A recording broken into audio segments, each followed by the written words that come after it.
Bonjour tout le monde, aujourd'hui je vous explique le fonctionnement de la barrière laser dont le circuit se retrouve ici. Au sommaire de cette vidéo, je vous expliquerai tout d'abord le fonctionnement de ce montage au travers de son schéma électrique et ensuite je vous ferai une petite démonstration de ce circuit. Ne bougez pas, je vous rejoins directement après l'introduction de cette vidéo.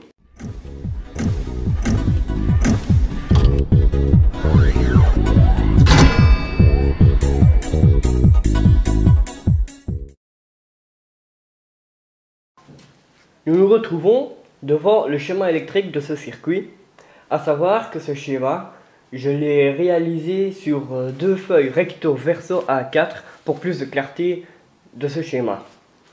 Nous avons donc la partie détection du schéma qui se retrouve ici. Au verso, j'ai réalisé la partie contrôle du schéma.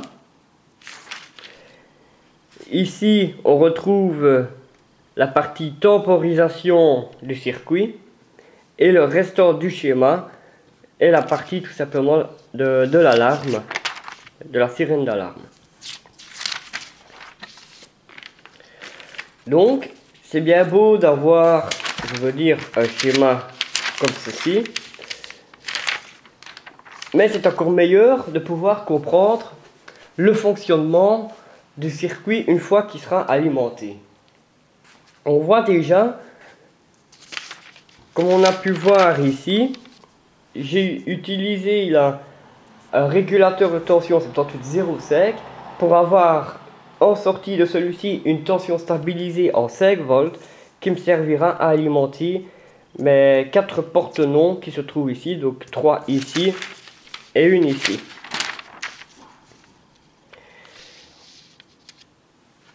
Donc, comment va réagir ce circuit?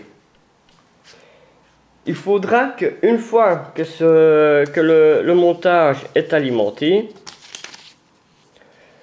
qu'au niveau donc, du régulateur de tension ici, qu'on ait une tension fixe à une de ces entrées, donc une tension de référence à une de ces entrées que j'ai fixée à l'aide ici d'un potentiomètre monté en pont diviseur de tension. Et il faudra également une tension variable au niveau de son autre entrée,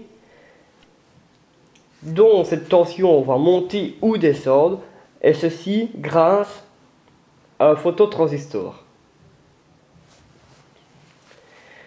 Donc, une fois que le circuit ici est alimenté et que le laser est alimenté également, quand le rayon de celui-ci va venir au niveau de la base de ce phototransistor, nous aurons la tension de l'alimentation qui va venir traverser la jonction collecteur-émetteur de ce phototransistor et qui sera ainsi, donc je veux dire, injecté au niveau de l'entrée inverseuse de ce comparateur de tension. Dans cette configuration, nous aurons l'entrée, je veux dire, inverseuse qui aura une tension plus élevée que celle de l'entrée non inverseuse, ce qui aura pour effet que le courant issu de la résistance de 470 ohms ici ne passera pas par la LED, donc cette LED sera éteinte, mais ce courant, lui, il passera dans le comparateur par sa sortie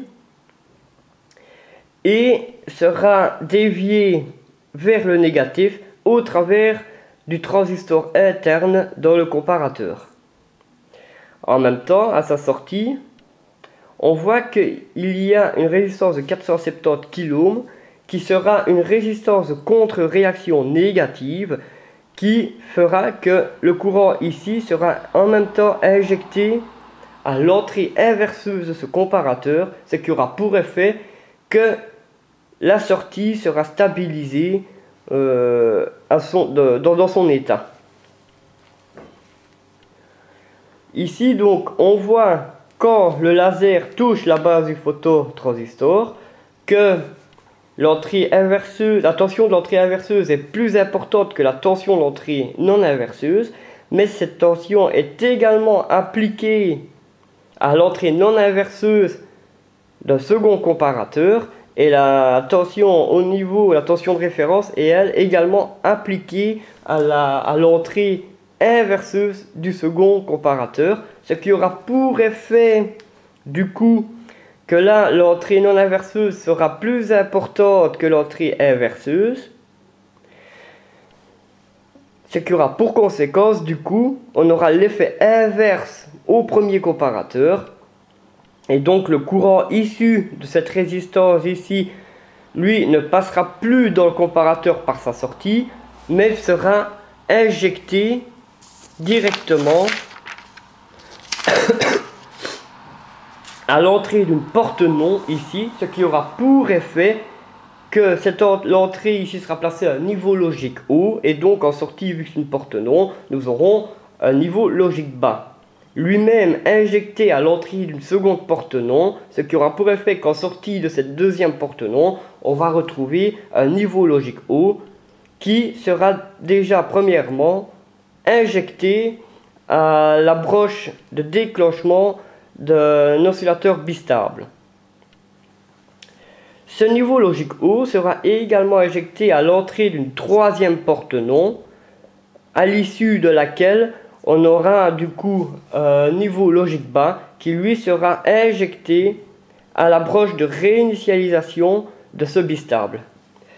De cette façon, la broche de réinitialisation de ce bistable est à un niveau bas et la broche de déclenchement à un niveau haut, et vu qu'il faut un niveau logique bas pour enclencher ou réinitialiser un NE section 55, de cette façon, aucun signal ne démarrera au niveau de sa sortie, ce qui fait que aucun courant ne traversera cette résistance et la LED sera ainsi éteinte, et en même temps ce niveau logique bas viendra au niveau de l'entrée d'une quatrième porte non, ce qui aura pour conséquence qu'en sortie on va retrouver du coup un niveau logique haut injecté à la broche de déclenchement ici d'un oscillateur monostable, ce qui aura pour effet que vu que le monostable ne sera pas déclenché vu qu'on a un niveau logique haut sur sa broche de déclenchement,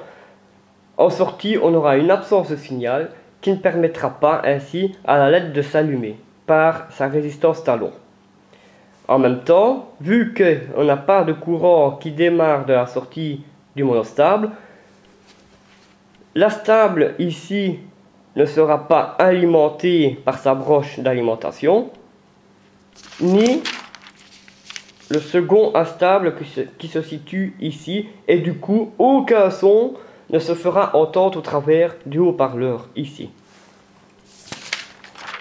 Ça, c'est le circuit dans sa configuration que, par exemple, le rayon du laser parvient au niveau de la base du phototransistor.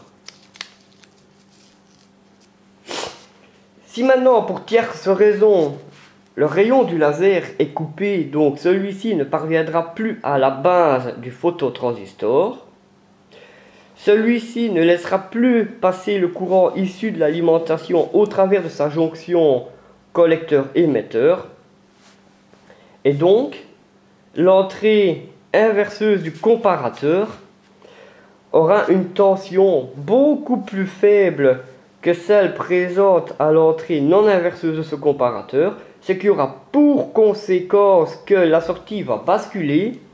Le courant issu de cette résistance ici, lui, ne rentrera plus dans le comparateur par sa sortie et n'injectera plus son courant à la broche inverseuse via sa résistance de contre-réaction négative. Et donc du coup, vu que le courant de cette résistance ne passe plus comme ça, il doit quand même passer quelque part, donc il continuera sa route vers la LED, ce qui aura pour conséquence de l'allumer, et en même temps, le courant qui fait l'entrée inverseuse de ce comparateur étant également injectée à l'entrée non inverseuse au second comparateur, et pareil pour l'entrée non inverseuse de celui-ci avec l'entrée inverseuse de ce deuxième comparateur. Du coup, là, on retrouve l'effet inverse de ce premier comparateur. Et donc, tout à l'heure, quand le rayon parvenait au niveau de la base du phototransistor, le courant issu de cette résistance passait au niveau de l'entrée d'une première porte non. Maintenant, c'est l'inverse. Le transistor interne dans le comparateur va devenir passant, ce qui fait que le courant issu de cette résistance passera maintenant dans le comparateur par sa sortie et sera dévié via le transistor interne vers le négatif de l'alimentation. De cette façon, ici on retrouve un niveau logique haut et là un niveau logique bas, ce qui aura pour conséquence que maintenant, à l'entrée de cette porte non là, on va se retrouver maintenant à un niveau logique bas, ce qui aura pour effet qu'en sortie, on aura un niveau logique haut, lui-même injecté à l'entrée d'une deuxième porte non, ce qui aura pour conséquence qu'en sortie, on aura un niveau logique bas. Ce niveau logique bas, lui, sera déjà d'une part injecté à la broche de déclenchement de cet oscillateur bistable, mais d'autre part, il sera également injecté à l'entrée d'une troisième porte non, qui aura pour conséquence qu'en sortie, on va retrouver un niveau logique haut injecté, lui, à la broche de réinitialisation de ce N555, ce qui aura pour conséquence que maintenant, on aura la broche de réinitialisation niveau logique haut et la broche de déclenchement niveau logique bas. En sortie, nous aurons ainsi maintenant un signal qui va démarrer, qui viendra déjà allumer la LED via sa résistance talon, mais en même temps alimenter, alimenter ici l'entrée d'une quatrième porte non, ce qui aura pour conséquence qu'en sortie nous aurons un niveau logique bas injecté lui à la broche de déclenchement de cet oscillateur monostable. Ce monostable ainsi déclenché fera démarrer un signal au niveau de sa sortie qui d'une part alimentera donc la LED via sa résistance talon, mais d'autre part viendra en même temps alimenter donc ce premier instable ici, mais également le second instable qui est ici. Le premier instable que l'on voit ici va lui cadencer le second instable implanté, je veux dire, en aval. Et ce deuxième instable, lui, créera le son qui sera audible au travers du haut-parleur.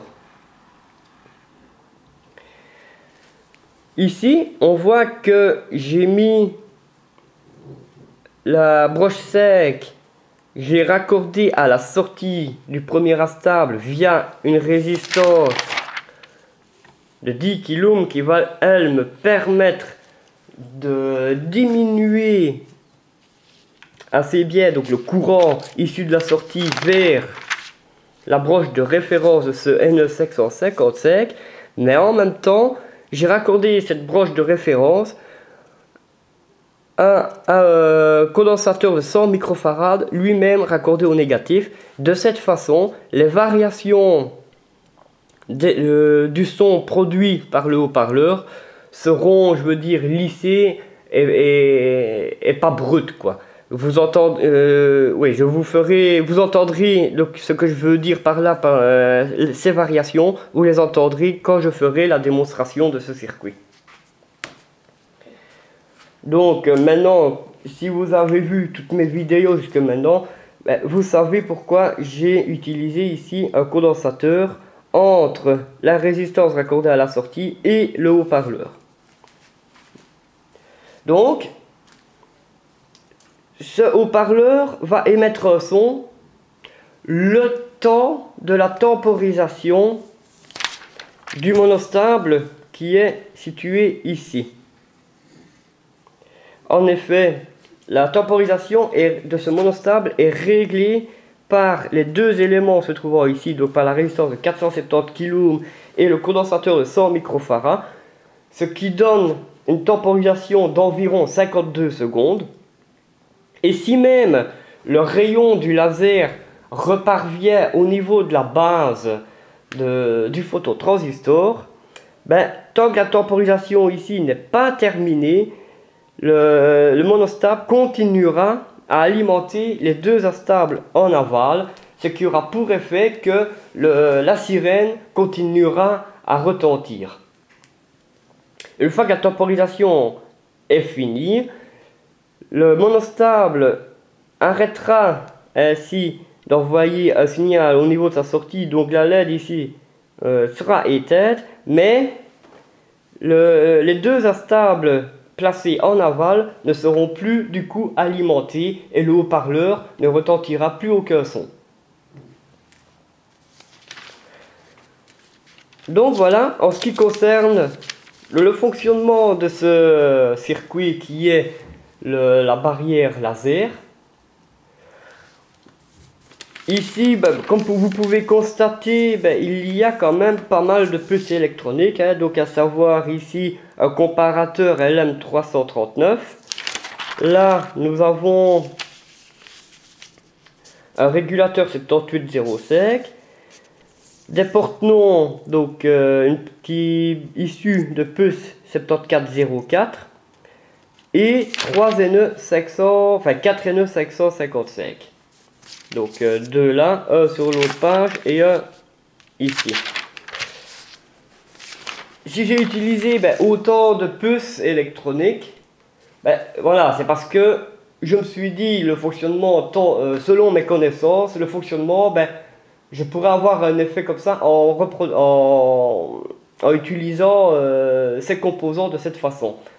Peut-être qu'il y a moyen de reproduire le même effet avec moins de puces électroniques.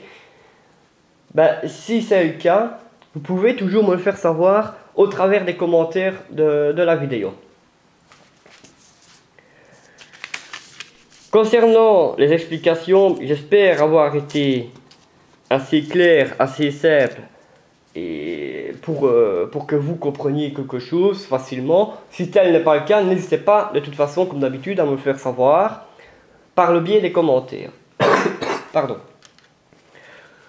Je vais maintenant passer à la démonstration du montage. Et lors de cette démonstration, écoutez bien comme je vous ai expliqué au travers du schéma, donc au niveau de la sirène qui se situe ici.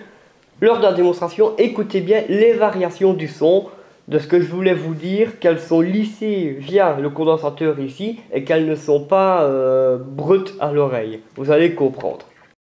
Alors je viens d'alimenter et le circuit présent ici et le laser qui se situe, donc il faut que je pivote la caméra, et le laser qui se situe ici. Le son est audible au travers du haut-parleur qui se situe là, et on voit que le laser vient toucher la base du phototransistor qui se situe ici. Une fois que je vais couper le rayon du laser, par exemple avec ma main, nous allons avoir la sirène qui va s'enclencher et le haut-parleur va retentir un son. C'est parti. Je coupe le laser. Et voilà, on voit que la LED ici est allumée pour dire que l'alarme est enclenchée. En même temps, on sait que l'alarme est enclenchée car le haut-parleur n'est pas discret, quoi.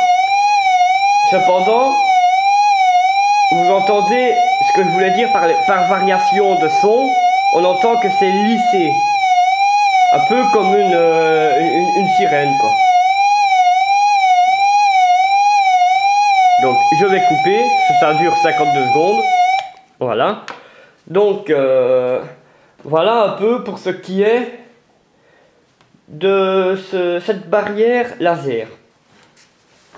Je vais couper le laser. Voilà. Cette barrière laser, j'ai essayé de voir si la portée du laser serait capable de faire toute la longueur de mon logement. Effectivement, c'est le cas. Et donc, du coup, je peux protéger tout mon appartement, toute la longueur de mon appartement, grâce à cette barrière laser. Ici, ce n'est qu'un circuit, je veux dire, expérimental. Plus tard, je ferai sûrement beaucoup mieux que ceci. Donc, voilà. Ici, je n'ai pas fait le schéma, je veux dire, d'implantation de ce circuit. Je le ferai au moment de reproduire de façon définitive ce montage, car je compte bien en faire une application pratique. Une fois que cela sera fait, je ferai une vidéo pour vous montrer donc, cette barrière laser dans une application, je veux dire, domestique de tous les jours. Ben voilà, la vidéo touche à sa fin. J'espère avoir été compréhensif dans mes explications. J'espère également que cette vidéo, que ce circuit et cette vidéo vous ont plu. Si cette vidéo vous a plu, n'hésitez pas à la liker, pourquoi pas la partager sur les réseaux sociaux. Concernant la suite de la chaîne, je continuerai mes petits montages, soit avec les photos transistors, soit avec le comparateur de tension, ou éventuellement je verrai peut-être un nouveau composant à vous faire découvrir également. En attendant, je vous souhaite de très bonnes expériences en électronique et vous donne rendez-vous pour la suite de Proto Électronique. Bye!